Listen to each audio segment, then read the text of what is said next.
बच्चों, आज के इंटरनेशनल सिनेरियो को देखते हुए सबसे बड़ी बात ये आती है कि किस तरीके से हम इस दुनिया को देख रहे हैं और किस तरीके से दुनिया चेंज हो रही है। यहाँ पर सबसे बड़ी बात है, दुनिया रैपिडली चेंज हो रही है। यहाँ पर हर एक कंट्री एक दूसरे पे ब्लेम लगा रही है। यहाँ पर जो खुद को सुपर पावर समझ रही हैं, उनको आने वाले समय में ये समझ में आ रहा है they are no more super power. जैसे ट्रंप ने नॉर्वे को धमकाया है, आज की न्यूज़ है, नॉर्वे को धमकाया कि अगर मुझे नोबेल प्राइज़ नहीं मिला तो तुम पर भी टैरिफ लगा दूँ।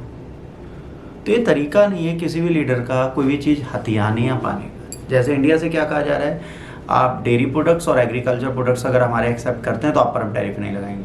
भाई हम क्यों करें? हमारी कुछ की एक इंडिविजुअलिटी है, उसको हम कैंसिल नहीं कर सकते। Thus we are not accepting that. But उसके बाद भी ये बहस कॉन्टिन्यूएशन में चलती जा रही है।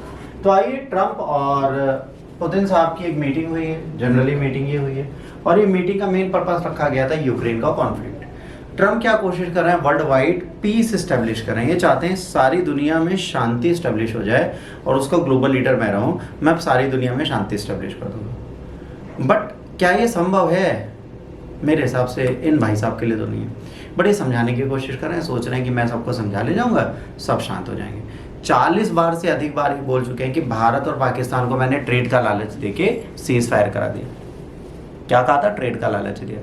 तो भाई ट्रेड तो हुआ नहीं इंडिया और यूएस के बीच में, तो क्या इंडिया ने अटैक कर दिया पाकिस्तान? अरे पाकिस्तान जो है आजकल बहुत फुदकता है, जैसे बोल रहा है कि भाई अगर किसी ने भी डैम बनाया तो मैं न्यूक्लियर वेपन से उड़ा दूँ या मिसाइल से उड़ा दूँ। भैया खीर नहीं है कि आधा चम्मच तुमने खाया आधा चम्मच हमने खाया और बैठ गए। टाइम लगेगा। इतने अच्छी विचारधारा रखने से पहले अपनी कंट्री की दशाएं सुधार लो। बट ठीक है, इन लोगों की मीटिंग हुई, बढ़िया। भाई साहब दोनों लोग खड़े हुए, ठंडी सी जगह थी अलास्का, कोट वोट पैंट पहन के गए वहाँ पे, दोनों ने 2 घंटे वार्तालाप की। बट उस टॉक का क्या इंगेजमेंट था? पहला, productive engagement. Trump describe discussion as the extremely productive while nothing that final deal is yet to be reached. Both leaders acknowledge progress on many issues though specific were not disclosed. दोनों ने कहा बहुत अच्छी बात हुई है, positivity है, but अभी हम एक एंड पॉइंट पे नहीं पहुंचे। मतलब हम फाइनल कंक्लूजन हम नहीं निकाल पाए, क्योंकि हम दोनों बकरोल हैं। ना हमको पता है ना उनको पता है। हम दोनों ने बोला बहुत कुछ, बट फाइनल कंक्लूजन ये है, क्योंकि कभी वो नहीं मान रहे थे, कभी हम नहीं मान रहे थे, और हम तो वैसे ही नहीं मानते, वरना ट्रम्प कैसे होते। A possible trilateral meeting involving US, Russia and Ukraine is under discussion. एक ट्राइलैटरल मीटिंग की जाएगी जिसमें यूक्रेन, यूएस और रशिया तीनों लोग साथ में बैठेंगे। ये मीटिंग के लिए बात चल रही है कि यूक्रेन को बैठाया जाए आपके साथ और हम बीच में मीडिएशन करें और इसकी शांति की स्थापना की जाए। Trump emphasized the importance of US-Russia relation in the world top 2 nuclear power, reflecting an efforts to reduce hostilities. इन्होंने ये कहा कि ट्रंप ने कहा कि इंपॉर्टेंट है यूएस और रशिया का रिलेशन अच्छा होना, क्योंकि वर्ल्ड में सबसे ज़्यादा न्यूक्लियर पावर इनके पास है और ये दोनों टॉप लीडर्स हैं वर्ल्ड के। अगर ये दोनों साथ में रहते हैं, रिलेशन अच्छा रहता है, तो वर्ल्ड में हम लोग रूल कर सकते हैं। अब आपको नहीं पता तो यहीं पर एक चीज़ और बताता चलूँ। रशिया ने एक सिस्टम बना रखा है और उसके जितने न्यूक्लियर वेपन्स हैं उसको उसने एक जगह स्टैब्लिश कर रखा है। और अगर मान लो रशिया कहता है अगर रशिया इस वर्ल्ड में नहीं रहा किसी कारण से तो पूरी दुनिया नहीं रहेगी। उसका क्यों कहना है? उसने अपने न्यूक्लियर वेपन्स की एक ऐसी फैसिलिटी बना रखी है जहां पर अगर रशिया ख़त्म होता है तो उसको अगर मैसेज कर रहा है, ठीक है, वो यही लगातार मैसेज कर रहा है, और अगर कोई भी कमांडिंग ऑफिसर उसका जवाब नहीं देगा तो विद इन 24 आवर्स वो पूरे वर्ल्ड में न्यूक्लियर वेपन डालते ऑटोमेटिकली। मतलब अगर रशिया पूरी खत्म हो जाए और कोई इसको रिवर्ट ना करे, वो पूरी दुनिया को न्यूक से खत्म कर देगा। अमेरिका से स्टार्ट करते हुए इंडिया तक को नहीं छोड़ेंगे। इस दुनिया में कोई रह नहीं पाएगा फिर। तो हर बंदे को पता है रशिया से लड़ना नामुमकिन है, इसीलिए डायरेक्टली कोई रशिया से लड़ने नहीं जाता। अभी यह समझिए, रशिया लड़ने कहीं पे भी चला जाए, रशिया से कोई डायरेक्टली नहीं लड़ता। नाटो एक बहुत बड़ी पावर होते हुए भी रशिया से लड़ने क्यों नहीं जा रही? रशिया से लड़ने इसलिए नहीं जा रही क्योंकि उसकी कैपेबिलिटीज ही नहीं रशिया से लड़ने। वो अगर रशिया से लड़ने लायक होता तो शायद लड़ रहा होता। ट्रंप ने कहा, claim that a war would not have occurred if we had remained US president after 2020। कह रहा है कि 2020 के बाद में राष्ट्रपति होता तो शायद कभी ये युद्ध होता ही नहीं। अच्छा भाई साहब, बहुत अच्छी बात है। Suggested Ukraine president Zelensky should make a deal with Russia. इन्होंने कहा कि जेलेंस्की को रशिया के साथ एक समझौता करना चाहिए, एक डील बनानी चाहिए। Move discussion beyond a ceasefire to a comprehensive peace agreement. इन्होंने क्या डिस्कशन करना चाहिए एक पीस एग्रीमेंट बनाना चाहिए, सीज फायर से ऊपर होना चाहिए, जिसमें हम ये डिसाइड करेंगे कि भाई साहब अब युद्ध नहीं होगा। इसके बाद पुतिन ने कहा agreed with Trump that Ukraine war could have been avoided under Trump's leadership. इन्होंने भी कहा अगर ट्रम्प राष्ट्रपति होते 2020 पे तो शायद हम युद्ध ना ही करते।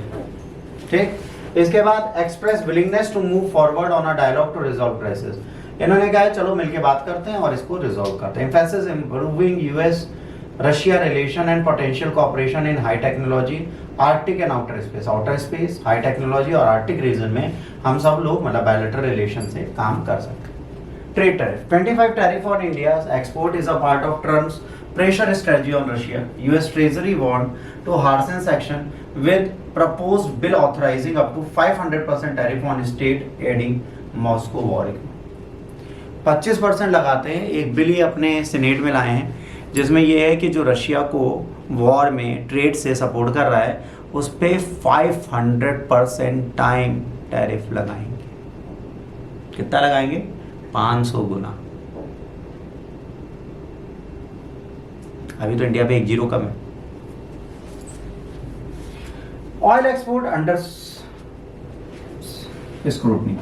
India's refined petroleum exports to Europe sourced from Russian crude faces increased scrutiny.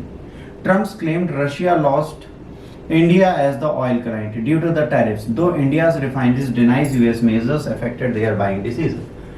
Russia कह रहा है मैंने जब से टैरिफ लगाया ये लोग तेल खरीदना बंद कर चुके हैं। इंडिया कह रहा है कब खरा भाई, हम तो तेल लगातार खरीदते।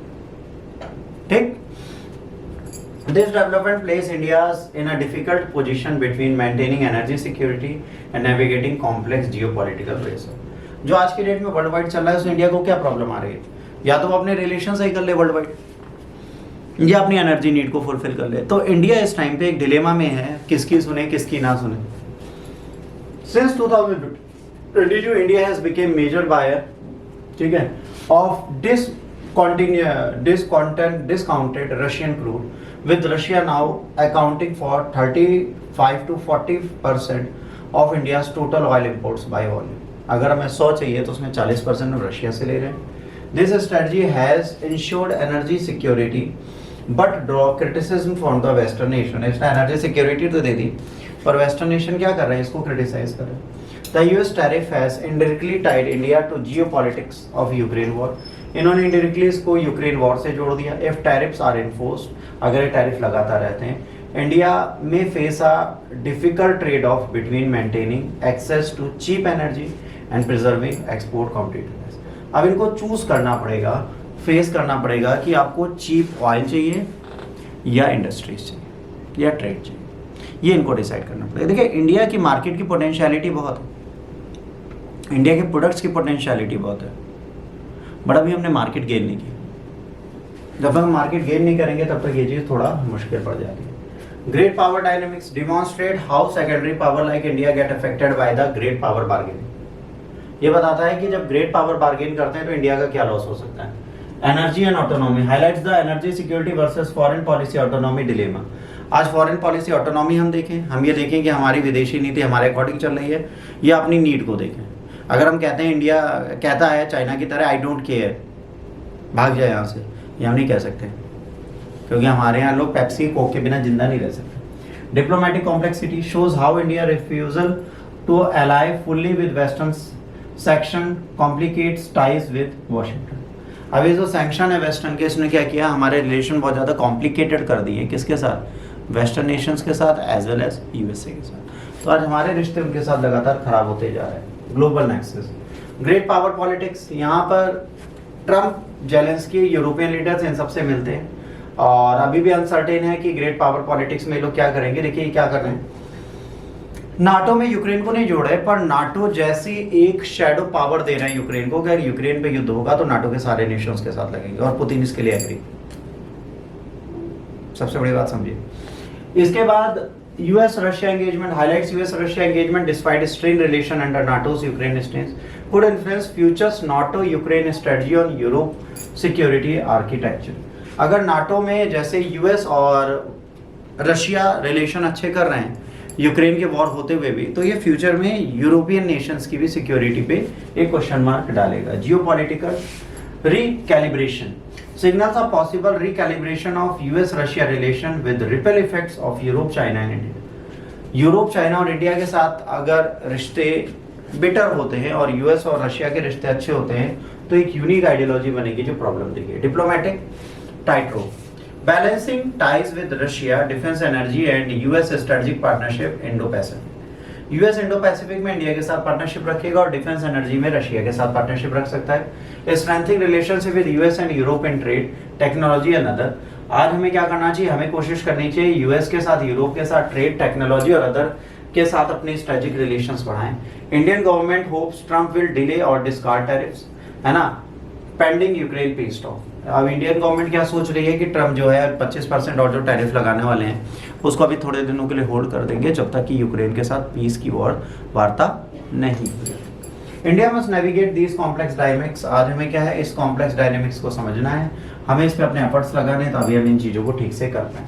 Progress acknowledgement both leader reported productive discussion but the lack of concrete details, ये एक बहुत बड़ा इशू है इंडिया के लिए।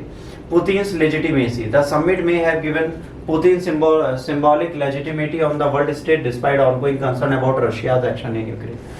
यूक्रेन में लगातार रशिया के जो एक्शन है उसके बाद भी इनको एक राइट डिप्लोमेसी दी गई है, पुतिन का कद बढ़ा है वर्ल्ड वाइड। इसके बाद India's uncertainty, India is in a zone of strategic and economic uncertainty, balancing between energy needs and export concern. आज इंडिया क्या है, अनसर्टेनिटी, अनिश्चितताओं के दौर पर है कि अपनी नीड ग्लोबली फुलफिल करे एनर्जी की या अपनी एक्सपोर्ट्स की नीड पे ध्यान दे।